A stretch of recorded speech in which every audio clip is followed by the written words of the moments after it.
silo ama châu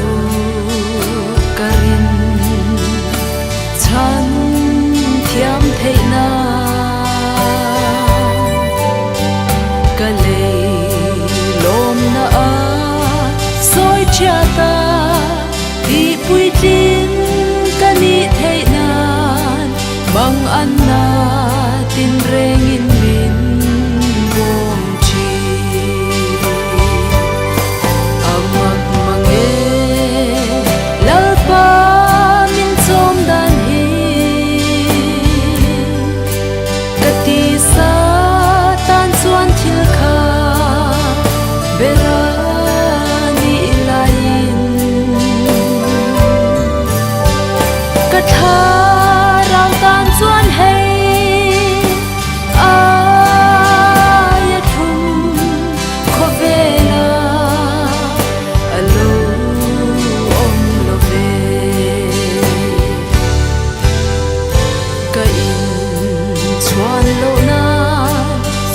chat na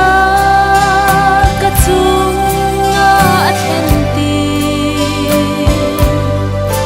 choi moi na te hi ka ta chuan thang le luk na an ni min shat ti ra soi chat na ero ka ta lung ta ta lalpan min siam sak chi amak mange lalpa min chom dan hi kati sa tan chuan thil kha bera ni lain katha tan chuan hei ai thum khovena alo om lo ve aku zaklan tirna do tu ka ma a chap chi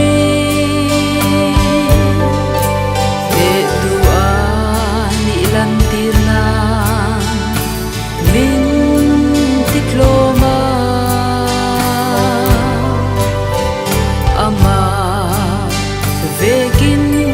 min ne sak chin ti tloma ka om hi lalpa tan chuan ne na an si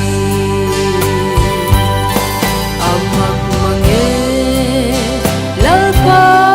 min chom dan hi kati sa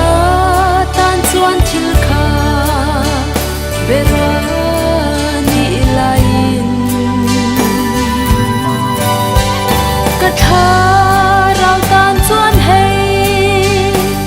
ai thum khovena alo om lo ve amak mange lalpa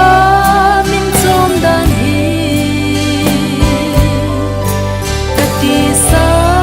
tan chuan thil kha bera